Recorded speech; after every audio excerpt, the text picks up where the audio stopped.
মান সাল্লা সালাতাল ফজরি ফাহুয়া ফি জিম্মাতিল্লাহ।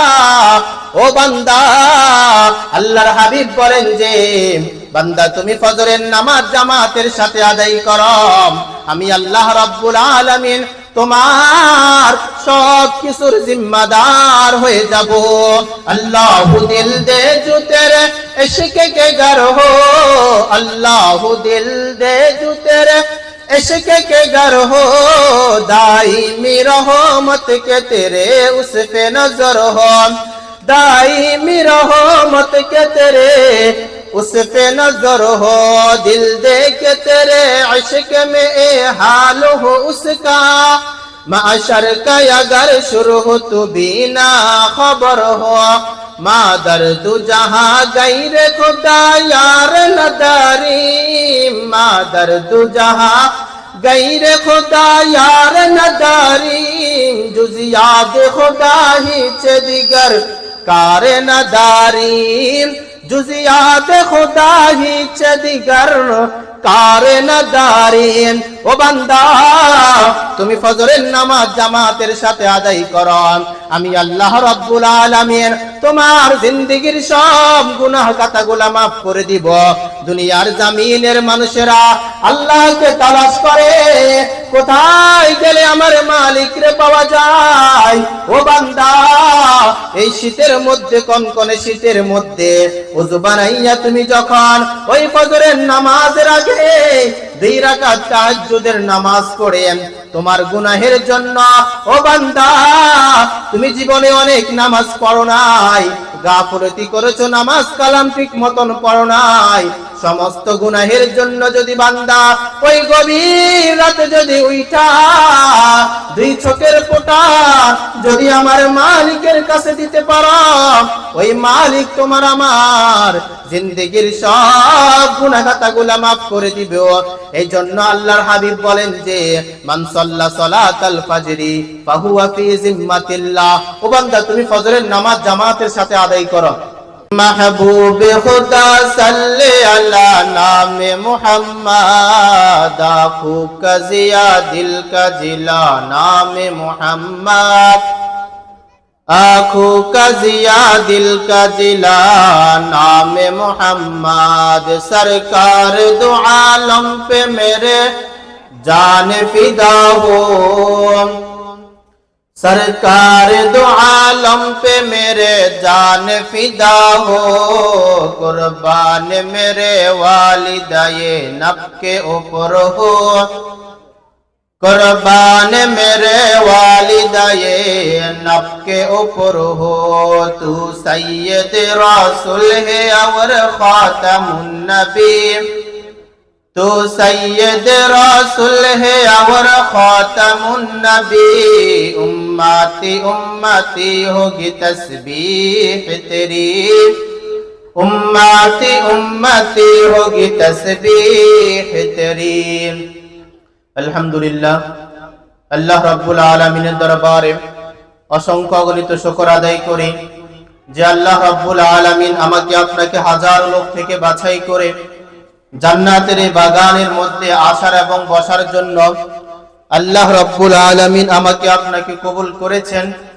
এই জন্য সে রব্বি কারীমের দরবারে শুকর আদায় করি, সকলেই প্রাণ খুলে জবান খুলে কালিমাতুশ শুকর উচ্চারণ করি, বলি আলহামদুলিল্লাহ। আর যে সমস্ত ভাইরা এখনো বাইরে ঘোরাফেরা করতেছেন, মাহফিলের আদব রক্ষার্থে সকলেই মাহফিলের মধ্যে চলে আসার জন্য বিশেষভাবে অনুরোধ করা যাচ্ছে। তো স্বল্প সময় সংক্ষিপ্ত আলোচনা করব। যে আয়াতে কারিমা তেলাওয়াত করেছিলাম, এই আয়াতে কারিমার মধ্যে আল্লাহ রাব্বুল আলামিন বলেন قد أفلح المؤمنون, আল্লাহ রাব্বুল আলামিন বলেন মুমিনরা কামিয়াব হয়ে গেল। আল্লাহ রাসূল বলেন মুমিনরা কোন কাজে কামিয়াব হয়ে গেল? আল্লাহ রাব্বুল আলামিন জানিয়ে দিলেন যে বান্দার মধ্যে 7টা গুণ থাকবে, আমার ওই বান্দা কামিয়াব হয়ে যাবে। আল্লাহ রাব্বুল আলামিন বলেন যে বান্দার মধ্যে 7টা গুণ থাকবে, আমার ওই বান্দা কামিয়াব হয়ে যাবে। قد أفلح المؤمنون الذين هم في صلاتهم خاشعون আল্লাহ রাব্বুল আলামিন জানিয়ে দেন, কোন বান্দা যদি নিজেকে কামিয়াব দাবি করতে চায়, ওই বান্দার মধ্যে 7টা গুণ থাকতে হবে। 1 নাম্বার গুণ হলো আল্লাযীনা হুম ফি সালাতিহিম খাশিউন। 1 নাম্বার গুণ হলো ওই বান্দা তার নামাজগুলো ঠিক মতো আদায় করবে। কোন বান্দা যদি তার নামাজগুলো ঠিক মতো আদায় করতে পারে, ওই বান্দা কামিয়াব হয়ে যাবে, ওই বান্দা সফল ব্যক্তি হিসাবে কবুল হয়ে যাবে। তাহলে আল্লাহ রাব্বুল আলামিন আমাকে আপনাকে জানিয়ে দিলেন, কোন ব্যক্তি যদি নিজেকে মুমিন দাবি করতে চায়, ওই বান্দার মধ্যে 7টা গুণ থাকতে হবে। 1 নাম্বার গুণ হলো আল্লাযীনা হুম ফি সালাতিহিম খাশিউন। মুমিনরা তাদের নামাজগুলোকে ঠিকমতো আদায় করতে হবে, নামাজগুলো ঠিকমতো আদায় করতে হবে। এখন আমরা অনেকে আছি নামাজগুলো ঠিকমতো আদায় করি না, দুনিয়ার কাজকর্মগুলো আমাদের ঠিকমতোই চলে। এই যে বাইরে যারা দোকানপাট দিয়েছে, তারা কি আসরের নামাজ পড়েছে? পড়ে নাই, দুনিয়ার কাজকর্মের মধ্যে ব্যস্ত রয়েছে। অথচ আল্লাহ রাব্বুল আলামিন বলছেন আল্লাযীনা হুম ফি সালাতিহিম খাশিউন। মুমিনদের 1 নাম্বার গুণ হলো মুমিনরা তাদের নামাজগুলোকে ঠিকমতো আদায় করতে হবে। দুনিয়ার জমিনের মধ্যে বান্দারা মনে করে এই দুনিয়া ছেড়ে বান্দাদেরকে যেতে হবে না, আর মালিকের দরবারে হিসাব দিতে হবে না। না বান্দা না, এই দুনিয়ার জমিন থেকে একদিন সবাইকে চলে যাইতে হবে। আর যখন মালিকের দরবারে দাঁড়াইবা, তখন আল্লাহ রাব্বুল আলামিন আমার আপনার কাছ থেকে নামাজের হিসাব নিবে। আল্লাহর হাবিব বলেন, ক্বালা ক্বালা রাসূলুল্লাহ সাল্লাল্লাহু আলাইহি ওয়াসাল্লাম, আউয়ালু মা ইউহাসাবু বিহিল আবদু ইয়াউমাল কিয়ামাতিস সালাহ। ওই কিয়ামতের ময়দানে আল্লাহ রাব্বুল আলামিন সর্বপ্রথম নামাজের হিসাব নিবে। আল্লাহ ডাক দিয়ে বলবে, ও আমার বান্দারা, দুনিয়ার জমিনের মধ্যে তোমাদেরকে পাঠাইলাম, ও আমার বান্দারা, তোমরা কি দুনিয়ার জমিনের মধ্যে তোমাদের নামাজগুলোকে আদায় করেছো কিনা? ওই কিয়ামতের ময়দানে আল্লাহ রাব্বুল আলামিন আমাদের সবার কাছ থেকে হিসাব নেবেন। এই দুনিয়াটা থাকার জায়গা নয়, এই দুনিয়া থেকে একদিন সবাইকে বিদায় নিতে হবে। আরে আকেল্লাহু গাফিল, আরে আকেল্লাহু গাফিল, तुझे दुनिया से जाना है, तुझे एक दिन अपना मुंह अपना रब को दिखाना है, तुझे एक दिन अपना मुंह अपना रब को दिखाना है। कदम सूए मरकत, कदम सूए मरकत, नजर सूए दुनिया, किधर जा रहा है किधर देख रहा है। এ গোটা দুনিয়া ছেড়ে বান্দা একদিন আমাদের সবাইকে চলে যাইতে হবে। আর মালিকের সামনে যখন দাঁড়াইবা, মালিক আমার আপনার কাছ থেকে নামাজের হিসাব নেবেন। ও বান্দা, তুমি তোমার নামাজগুলো ঠিক মতন আদায় করেছো কিনা? এই আগের মতন দেন, অন গলা টানো, আগে যেরকম ছিল ওরকম দেন। তাহলে কিয়ামতের ময়দানে আল্লাহ রাব্বুল আলামিন নামাজের হিসাব নেবেন। আর মুমিন ব্যক্তির সফলতার অর্জন পিছনে 1 নম্বর গুণ হচ্ছে তাদের নামাজগুলো ঠিকমতো আদায় করতে হবে। এখন আমরা যদি আমাদের নামাজগুলো ঠিকমতো আদায় না করি, তো কিয়ামতের ময়দানে মালিকের কাছে কি জবাব দিব? নামাজের কথাই বাদেই দিলাম, মালিকের দরবারে একটা সিজদার কি পরিমাণ দাম হইতে পারে? একটা সিজদার আল্লাহ রাসূল সাল্লাল্লাহু আলাইহি ওয়াসাল্লাম হাদিসের মধ্যে বলেন, ক্বালা ক্বালা রাসূলুল্লাহ সাল্লাল্লাহু আলাইহি ওয়াসাল্লাম, লা সাজদাতুন ওয়াহিদাতুন খায়রুম মিনাদ দুনিয়া ওয়া মা ফিহা। আল্লাহর হাবিব বলেন যে মালিকের দরবারে একটা সিজদার কি পরিমাণ দাম হইতে পারে। এই আসমান এবং জমিনের মধ্যে যেই খালি জায়গাটা রইল মালিকের কাছে, এই খালি জায়গার মধ্যে যদি স্বর্ণ হীরা মুক্তা দিয়ে যদি ভরপুর করে দেওয়া হয়, এরপর মালিকের কাছে একটা সিজদার দাম অনেক বেশি। লাসাজাদাতুন ওয়াহিদাতুন খায়রুম মিনাদ দুনিয়া ওয়া মা ফিহা। এই আসমান এবং জমিনের মধ্যে যে খালি জায়গাটা আছে, এটা যদি স্বর্ণ হীরা মণি মুক্তা দিয়ে যদি ভরপুর করে দেয়, এরপর মালিকের দরবারে একটা সিজদার দাম অনেক বেশি, অনেক বেশি। তো একটা সিজদার যদি এই পরিমাণ দাম হয়, তাহলে ফজরের নামাজের ওই 2 রাকাত ফজরের দাম আল্লাহর কাছে কি পরিমাণ হইতে পারে। আল্লাহর হাবিব হাদিসের মধ্যে বলেন যে قال رسول الله صلى الله عليه وسلم من صلى صلاة الفجر فهو في ذمة الله। আল্লাহর হাবিব জানিয়ে দিলেন, যেই ব্যক্তি ওই ফজরের নামাজের 2 রাকাত ফজর জামাতের সাথে আদায় করতে পারবে, ওই বান্দা আল্লাহর জিম্মার মধ্যে ঢুকে যাবেন। মান সাল্লা সালাতাল ফাজরি ফাহুয়া ফি জিম্মাতিল্লাহ, ওই বান্দা আল্লাহর জিম্মার মধ্যে ঢুকে যাবেন। মুফাসসির কেরামরা বলেন, আল্লাহর জিম্মার মধ্যে ঢুকে যাওয়ার অর্থ কি হইতে পারেন। মুফাসসির কেরামরা বলেন যে ওই বান্দার দুনিয়ার জমিনের মধ্যে যাহা কিছুর প্রয়োজন সব কিছুর ব্যবস্থা আল্লাহ রাব্বুল আলামিন করে দিবেন। ওই বান্দার দুনিয়ার জমিনের মধ্যে সম্মানের প্রয়োজন, ও বান্দা তুমি ফজরের নামাজ জামাতের সাথে আদায় করো, আমি আল্লাহ রাব্বুল আলামিন তোমার সম্মান বাড়িয়ে দিব। এই জন্য আল্লাহ রাব্বুল আলামিন বলেন, ওয়া তুইজ্জু মান তাশাউ ওয়া তুযিল্লু মান তাশাউ। আমি আল্লাহ হলাম সম্মান দেওয়ার মালিক, আমি আল্লাহ হলাম ইজ্জত দেওয়ার মালিক। ও বান্দা তুমি ফজরের নামাজ জামাতের সাথে আদায় করো, আমি আল্লাহ রাব্বুল আলামিন তোমার সম্মান বাড়িয়ে দিবে। তাহলে বান্দারা যদি তাদের নামাজগুলা ফজরের নামাজ জামাতের সাথে আদায় করেন, আল্লাহ রাব্বুল আলামিন বলেন যে ও বান্দা আমি আল্লাহ রাব্বুল আলামিন তোমাকে সম্মান দান করব। ও বান্দা কবরের জগতের মধ্যে যাইবা, ওই জগতের মধ্যে তুমি মুসিবতের মধ্যে পড়ে যাইবা, বান্দা তুমি ফজরের নামাজ জামাতের সাথে আদায় করো, আমি আল্লাহ রাব্বুল আলামিন তোমাকে মুসিবত থেকে উদ্ধার করব। বান্দা তুমি কিয়ামতের ময়দানে আটকে যাইবা, ও বান্দা তুমি ফজরের নামাজ জামাতের সাথে আদায় করো, আমি আল্লাহ রাব্বুল আলামিন তোমাকে উদ্ধার করে দিব। ও বান্দা তুমি ফজরের নামাজ জামাতের সাথে আদায় করো, মান সাল্লা সালাতাল ফাজরি ফাহুয়া ফি জিম্মাতিল্লাহ। ও বান্দা আল্লাহর হাবিব বলেন যে বান্দা তুমি ফজরের নামাজ জামাতের সাথে আদায় করো, আমি আল্লাহ রাব্বুল আলামিন তোমার সব কিছুর জিম্মাদার হয়ে যাব।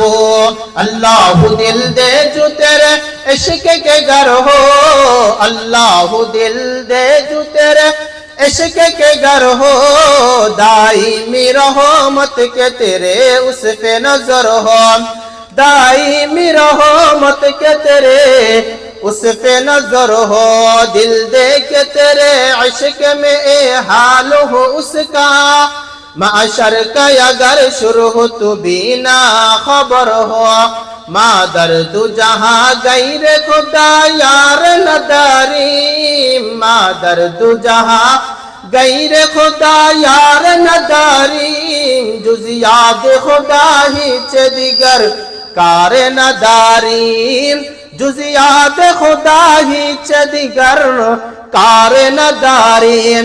ও বান্দা তুমি ফজরের নামাজ জামাতের সাথে আদায় করো, আমি আল্লাহ রাব্বুল আলামিন তোমার জিন্দেগীর সব গুনাহ খাতাগুলো maaf করে দিব। দুনিয়ার জমিনের মানুষেরা আল্লাহকে তালাশ করে কোথায় গেলে আমার মালিকরে পাওয়া যায়।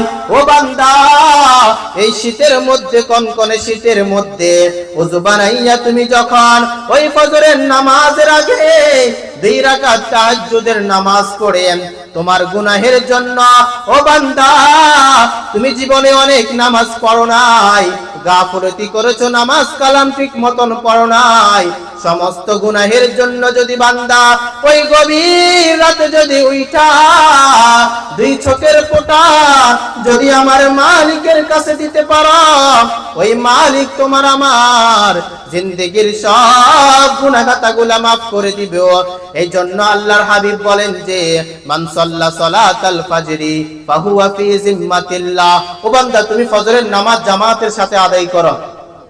এখন তো আমরা আমাদের যে 5 ওয়াক্ত নামাজগুলো আছে এগুলা ঠিক মতন আদায় করি না, আর ফজরের নামাজটা মানুষের জন্য অনেক কষ্টকর হয়ে যায়, মানুষের জন্য অনেক কষ্টকর হয়ে যায়। এজন্য আমাদের সবাইকে আমাদের যে নামাজগুলো আছে, প্রতি 5 ওয়াক্ত নামাজগুলো আছে, আমাদেরকে ঠিক মতন আদায় করতে হবে। আর এটাই হচ্ছে মুমিন ব্যক্তির 1 নাম্বার গুণ, আল্লাযীনা হুম ফি সালাতিহিম খাশিউন। মুমিনরা তাদের নামাজগুলোকে ঠিক মতন আদায় করবে, মুমিনরা তাদের নামাজগুলোকে ঠিক মতন আদায় করবে। আমাদের নামাজগুলো কেমন হওয়া চাই, আমরা যে আমাদের নামাজগুলো পড়ব এই নামাজগুলো কেমন হওয়া চাই। আমাদের এক বুজুর্গ ছিলেন আল্লামা কাসেম নানুতুবি রহমতুল্লাহি আলাইহি। তো আল্লামা কাসেম নানুতুবি রহমতুল্লাহি আলাইহি তিনি অনেক বড় আল্লাহ ওয়ালা ছিলেন। তো একদিন কাসেম নানুতুবি রহমতুল্লাহি আলাইহি মসজিদের মধ্যে বসে বসে জিকির করতেছেন, আল্লাহর জিকির করতেছেন। আর মসজিদের মধ্যে বসে বসে আল্লাহর জিকিরের মধ্যে কিন্তু অনেক মজা আছে। এজন্য এক আল্লাহর আরিফ বলেন যে अल्लाह अल्लाह क्या मजा मुर्शिद के मैखाना में है, अल्लाह अल्लाह क्या मजा मुर्शिद के मैखाना में है, दोनों आलम के हकीकत एक पैमाना में है, दोनों आलम के हकीकत एक पैमाना में है, शमा में इम्मत कहा जो एक परवाना में है, लुत्फ जीने में नहीं जल जल के मर जाने में है, लुत्फ जीने में नहीं जल जल के मर जाने में है। আল্লামা কাসেম নানুতুবি রহমতুল্লাহি আলাইহি একদিন মসজিদের মধ্যে বসে বসে আল্লাহর জিকির করতেছিলাম। হঠাৎ করে একজন রাখাল আসলো আর আল্লামা কাসেম নানুতুবি রহমতুল্লাহি আলাইহিকে বললেন, ও রাখাল নামাজ কি জাম। ওই রাখালটা তখন এসে আল্লামা কাসেম নানুতুবি রহমতুল্লাহি আলাইহিকে বললেন, ও কাসেম নানুতুবি নামাজ কি জামাতের সাথে শেষ হয়ে গেল নাকি? কাসেম নানুতুবি রহমতুল্লাহি আলাইহি বললেন, নামাজ তো জামাতের সাথে শেষ হয়ে গেল। এই কথা শোনা মাত্র ওই রাখালটা তখন আসমানের দিকে তাকাইয়া একটা চিৎকার দিল আর বলতে লাগলো, আই মালিক, আমি আমার নামাজটাকে জামাতের সাথে আদায় করতে পারলাম না, আমি আমার নামাজটাকে জামাতের সাথে আদায় করতে পারলাম না।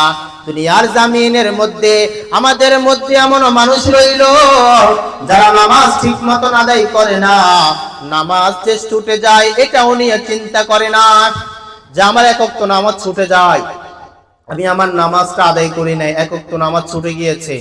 আমরা কয়জন আছি এটা নিয়ে চিন্তা করি যে আমি আমার নামাজটুকু আদায় করতে হবে, এটা কয়জনে চিন্তা করি। অথচ আমরা নিজেদেরকে মুসলমান দাবি করি, ইমানদার দাবি করি, মুখের মধ্যে রাসূলের সুন্নাত আছে, নামাজের জন্য নামাজ যে ছুটে যায়, 1 ওয়াক্ত নামাজ যে ছুটে যায়, ওই নামাজের জন্য আমরা কি চিন্তা করি দ্বিতীয়বার যে আমাদের নামাজগুলোকে আদায় করতে হবে? অথচ একজন রাখাল তিনি কি করতেছিলেন, একটা চিৎকার দিলেন আর কাসেম নানুতুবি তখন তিনাকে বলতেছিলেন, ও রাখাল, আমি কাসেম নানুতুবি জিন্দেগির মধ্যে যত আমল করলাম, ও রাখাল তুমি আমি কাসেমের জিন্দেগির সমস্ত আমল নামা নিয়ে নাও, আর তোমার এই একটা চিৎকার আমি কাসেমকে দিয়ে দাও। কাসেম সানি থা ওর জিল্লে ওলিউল্লাহ থা, कासिम सानी था और जल्ले वलीउल्लाह था। ओ खुदा के सरजमी में हुज्जत इस्लाम था। ओ खुदा के सरजमी में हुज्जत इस्लाम था। এই কাসেম নানুতুবি রহমতুল্লাহি আলাইহি রাখালকে তিনি বলতেছিলেন, ও রাখাল, তুমি আমি কাসেমের জিন্দেগীর সমস্ত আমল নিয়ে নাও, আর তোমার একটা চিৎকার আমি কাসেমকে দিয়ে দাও। অথচ কাসেম নানুতুবি রহমতুল্লাহি আলাইহি কত বড় আল্লাহর ওলি ছিলেন, কত বড় আল্লাহর ওলি ছিলেন। এই কাসেম নানুতুবি রহমতুল্লাহি আলাইহি যখন মদিনার মধ্যে গিয়েছিলেন, মদিনার মধ্যে যাওয়ার পর কাসেম নানুতুবি রহমতুল্লাহি আলাইহি সাথীদেরকে বললেন যে আমাকে তোমরা মদিনা থেকে বের করে দাও, আমি কাসেম মদিনার মধ্যে আর থাকবো না। সাথীরা জিজ্ঞেস করলেন, আপনি কেন মদিনার মধ্যে থাকবেন না? কারণ মদিনার মধ্যে যখন কোনো ব্যক্তি আসে তখন তো মদিনার মধ্যে মদিনা থেকে এত তাড়াতাড়ি যেতে মন চাই না। ও কাসেম, আপনি কেন মদিনা থেকে যেতে মন চাইলেন? কাসেম নানুতুবি তখন সাথীদেরকে বললেন, আমি আজকে 15 দিন যাবত পর্যন্ত মদিনার মধ্যে কোনো কিছু পান করি নাই, মদিনার মধ্যে কোনো কিছু আহার করি নাই। সাথীরা জিজ্ঞেস করলো, আপনি কেন করলেন না? কাসেম নানুতুবি রহমতুল্লাহি আলাইহি তখন বললেন, আমি মদিনার কোন জায়গার মধ্যে যদি পানাহার করে, আমি মদিনার কোন জায়গার মধ্যে ইস্তেঞ্জা করব, যে জায়গার মধ্যে আমি ইস্তেঞ্জা করতে যাই ওই জায়গার মধ্যে মনে হয় আমার নবী চলাফেরা করলো, যে জায়গার মধ্যে আমার নবী চলাফেরা করলো ওই জায়গার মধ্যে আমি কাসেম কি করে, আমি কাসেম কি করে ইস্তেঞ্জা করে। কাসেম সানি থা ওয়ার জল্লে ওয়ালিউল্লাহ থা। कासिम सानी था और जल्ले वलीउल्लाह था। ओ खुदा के सरजमी में हुज्जत इस्लाम था। এত বিশাল বড় ব্যক্তি কাসেম নানুতুবি রহমতুল্লাহি আলাইহি ওই রাখালকে বলতেছিলেন, তুমি আমি কাসেমের জিন্দেগীর সব আমল নিয়ে নাও, আর তোমার একটা চিৎকার আমি কাসেমকে দিয়ে দাও। কাসেম নানুতুবি রহমতুল্লাহি আলাইহি এত দামি ব্যক্তি ছিলেন, যিনি দারুল উলুম দেওবন্দের প্রতিষ্ঠা পরিচালক ছিলেন। ওই কাসেম নানুতুবি রহমতুল্লাহি আলাইহি ওই রাখালকে বলতেছিলেন, তুমি আমি জিন্দেগীর সমস্ত আমল নিয়ে নাও, আর তোমার একটা চিৎকার আমি কাসেমকে দিয়ে দাও। কারণ ওই রাখাল তার নামাজটা জামাতের সাথে আদায় করতে পারে নাই, এই কারণে অন্তরের ভিতরে ব্যথা আসলো, আর আল্লাহকে ডাক দিল, একটা চিৎকার দিল, আর আল্লাহ রব্বুল আলামিন এই চিৎকারটা কবুল করে নিয়েছেন। দুনিয়ার জমিনের মধ্যে আমাদের কি এরকম হয়? আমরা আমাদের নামাজগুলা পড়ি না, অন্তরের ভিতরে ব্যথা আসে না। আমাদের সমাজের মধ্যে এমনও যুবক ভাই রয়েছে, যখন বন্ধু একটা মিস কল দেয় তো বন্ধুর মিস কল পেয়ে তার কাছে দৌড় দিয়ে চলে যায়। ছোট একটা বাটামে বন্ধু যখন মিস কল দেয়, ওই বন্ধুর মিস কল পাইয়া বন্ধু দৌড় দিয়ে চলে যায়। আর মালিক আমাকে আপনাকে এত বড় বড় হরন দিয়ে প্রতি 5 ওয়াক্ত নামাজের মধ্যে ডাক দেয়, প্রতি 5 ওয়াক্ত আজানের মধ্যে ডাক দেয়, আল্লাহু আকবার, আল্লাহু আকবার। ও বান্দা, দুনিয়ার কেউ বড় না, আমি আল্লাহ একমাত্র বড়। আল্লাহ এতবার ডাকে কিন্তু বান্দারা মসজিদের মধ্যে আসে না। আল্লাহ এতবার ডাকে, বান্দারা মসজিদের মধ্যে আসে না। বান্দারা যখন মসজিদের সামনে দিয়ে চলে যায়, নামাজগুলো আদায় করে না, তখন আল্লাহ রাব্বুল আলামিন বান্দাকে ডাকতে থাকেন, ফাফিরু ইলাল্লাহ, ও বান্দা তুমি আমার দিকে ফিরো, আমি রবের দিকে ফিরো। বান্দারা যখন নামাজ পড়ে না, যখন বান্দা মসজিদের সামনে দিয়ে চলে যায়, তখন আল্লাহ রাব্বুল আলামিন ওই বান্দাকে ডাকতে থাকেন, ফাফিরু ইলাল্লাহ। বান্দা যখন মসজিদের সামনে দিয়ে চলে যায়, আল্লাহ রাব্বুল আলামিন তখন ওই বান্দাকে ডাকতে থাকেন, ও বান্দা আমি আল্লাহ তোমার আল্লাহ, আমি আল্লাহ তোকে মসজিদ থেকে ডাকি, হাইয়া আলাল ফালাহ, হাইয়া আলাল ফালাহ। ও বান্দা মসজিদের মধ্যে আসো, মসজিদের মধ্যে আসো। কিন্তু বান্দা মসজিদের মধ্যে আসে না। আল্লাহ রাব্বুল আলামিন পিছন থেকে ডাকতে থাকেন, ফাফিরু ইলাল্লাহ। আল্লাহ রাব্বুল আলামিন ডাকতে থাকেন, ও বান্দা অন্যায় কাজের দিকে যেও না, আমি আল্লাহ রাব্বুল আলামিন তোকে ডাকতেছি। ও বান্দা তুমি আমার দিকে ফিরো, আমার দিকে ফিরো। কোন বান্দা যদি তার গুনাহের কথা স্মরণ করে, তার জিন্দেগীর সমস্ত কিছু স্মরণ করে যদি বান্দা মসজিদের মধ্যে আসতে পারে, আল্লাহর হাবিব বলেন তার চোখের পানি নাকের আগার মধ্যে আসার আগে আগে আমি আল্লাহ রাব্বুল আলামিন তার জিন্দেগীর সব গুনাহ খাতাগুলো মাফ করে দিই। এই জন্য এই এলাকার মধ্যে যারা আমরা আসি, আমরা ওয়াদাবদ্ধ হই, আমরা আমাদের নামাজগুলা ঠিক মতন আদায় করব। এই মাহফিলগুলা কেন করা হয়? এই মাহফিলগুলা এই জন্য করা হয় মানুষদেরকে নামাজের কথা বলার জন্য। এই মাহফিলগুলা এই জন্য করা হয় মানুষ যেন হেদায়েত গ্রহণ করতে পারে, এই জন্য এই মাহফিলগুলা করা হয়। এজন্য বান্দারা যারা আমরা নামাজগুলা ঠিক মতন আদায় করি না, আমরা আমাদের নামাজগুলা ঠিক মতন আদায় করার জন্য চেষ্টা করব। মাইকের আওয়াজ যতটুকু পর্যন্ত যাচ্ছে সবাই মাহফিলের প্যান্ডেলের মধ্যে চলে আসবেন, মাহফিলের প্যান্ডেলের মধ্যে চলে আসবেন। এই মাহফিলগুলা কিন্তু সব সময় হয় না, বছরে একবার হয়। এই মাহফিলগুলার ব্যাপারে আল্লাহর হাবিব বলেন কি? আল্লাহর হাবিব বলেন যে একবার সাহাবী কেরামদেরকে বললেন যে, ও আমার সাহাবী কেরামরা, দুনিয়ার জমিনের মধ্যে জান্নাতের বাগান কোনটা তোমরা কি জানো? তো সাহাবী কেরামরা বললেন যে না, আল্লাহ এবং তার রাসূল ভালোই জানেন। এবার আল্লাহ রাসূল বললেন যে দুনিয়ার জমিনের মধ্যে জান্নাতের বাগান হলো ওই সমস্ত বাগান যে সমস্ত বাগানের মধ্যে কোরআন হাদিসের আলোচনা করা হয়। তো এই জায়গাগুলোর মধ্যে কোরআন হাদিসের আলোচনা করা হবে। তাই আমরা প্রত্যেকে যারা আছি সবাই মাগরিবের নামাজের পরপরই মাহফিলের মধ্যে চলে আসার জন্য চেষ্টা করব, এবং প্রত্যেকটা ব্যক্তি জামাতের সাথে মাহফিলের প্যান্ডেলের মধ্যে এসে যেন আমরা সবাই আদায় করতে পারি। আল্লাহ রাব্বুল আলামিন আমাদেরকে সে তৌফিক দান করুন।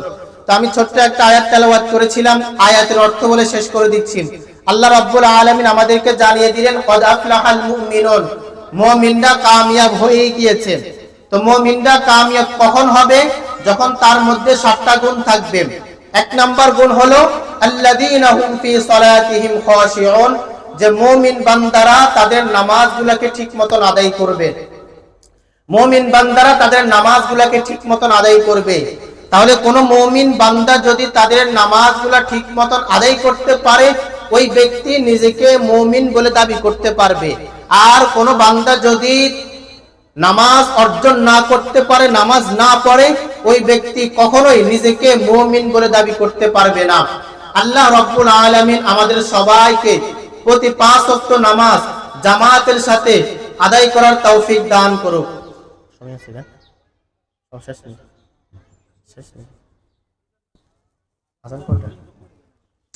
এটা হলো মুমিনের 1 নাম্বার গুণ। মুমিনের 2 নাম্বার গুণ হলো তারা তাদের জবানকে হেফাজত করবে, জবানকে মূল্যায়ন করবে। এটা হলো মুমিনের 2 নাম্বার গুণ। এখন আমি আপনি যদি নিজেকে মুমিন ব্যক্তি বলে দাবি করি, তো আমি আপনি আমাদের 2 নম্বর যে গুণটা আছে, 1 নাম্বার গুণ হলো নামাজ আদায় করতে হবে, 2 নাম্বার হলো যে তার জবানগুলোকে হেফাজত করতে হবে। এই জবানকে হেফাজত করতে হবে। যদি আমি আপনি আমার আপনার জবানকে হেফাজত করি, তো আমি আপনি নিজেকে মুমিন বলে দাবি করতে পারবো। যদি আমি আপনি আমার আপনার জবানকে হেফাজত না করতে পারি, তো আমি আপনি নিজেকে কখনো মুমিন বলে দাবি করতে পারবো না। এই জন্য আল্লাহর হাবিব আমাদেরকে হাদিসের মধ্যে জানিয়ে দিলেন, দিনের নবী মায়ার নবী রাহমাতুল লিল আলামিন বলেন, আমার কোন উম্মত যদি 2টা জিনিসের হেফাজত করতে পারে, আমি পয়গম্বর তার জান্নাতের জিম্মাদার হয়ে যাব। আল্লাহর হাবিব বলেন যে 1 নাম্বার হলো কোন বান্দা যদি তার 2 জবানের হেফাজত করতে পারে, আমি পয়গম্বর তার জান্নাতের জিম্মাদার হয়ে যাব। 2 নম্বর গুণ হলো কোন বান্দা যদি তার লজ্জাস্থানের হেফাজত করতে পারে, আমি পয়গম্বর তার জান্নাতের জিম্মাদার হয়ে যাব। আল্লাহর হাবিব আমাদেরকে জানিয়ে দিলেন, ও বান্দা, ও আমার উম্মতেরা, তোমরা এই 2টা জিনিসের হেফাজত করো, আমি পয়গম্বর তোমার জান্নাতের জিম্মাদার হয়ে যাব। কাউনান কা মুখতার খোদা তুমকো বানায়া, কাউনান কা মুখতার খোদা তুমকো বানায়া, উম্মত কা নিগাহবান খুদা তুমকো বানায়া, उम्मत का निगाहबान खुदा तुमको बनाया। मौला मेरा आका मेरे रहमत का नबी है, मौला मेरा आका मेरे रहमत का नबी है, तजदार मदीना है तुम्हारे अरबी है, तजदार मदीना है तुम्हारे अरबी है। ও বান্দা, তুমি 2টা জিনিসের হেফাজত করো, আমি পয়গম্বর তোমাকে জানিয়ে দিলাম, আমার কোন উম্মত 2টা জিনিসের হেফাজত যদি করে, আমি পয়গম্বর তার জান্নাতের জিম্মাদার হয়ে যাব। তাহলে মুমিন ব্যক্তির 2 নম্বর গুণ হলো তারা তাদের জবানের হেফাজত করবে, জবানের হেফাজত করবে। মুমিন ব্যক্তির 1 নম্বর গুণ ছিল তারা তাদের নামাজগুলোকে ঠিক মতন আদায় করবে। আর মুমিন ব্যক্তির 2 নম্বর গুণ হলো তারা তাদের 2 জবানকে হেফাজত করবে। আল্লাহ রাব্বুল আলামিন 1ম নম্বর গুণ এবং 2য় নম্বর গুণ আমাদের সবাইকে পালন করার তৌফিক দান করুক। এ পর্যন্ত যে কথাবার্তাগুলো বললাম, আল্লাহ রাব্বুল আলামিন আমাকে আপনাকে বুঝার এবং আমল করার তৌফিক দান করুক।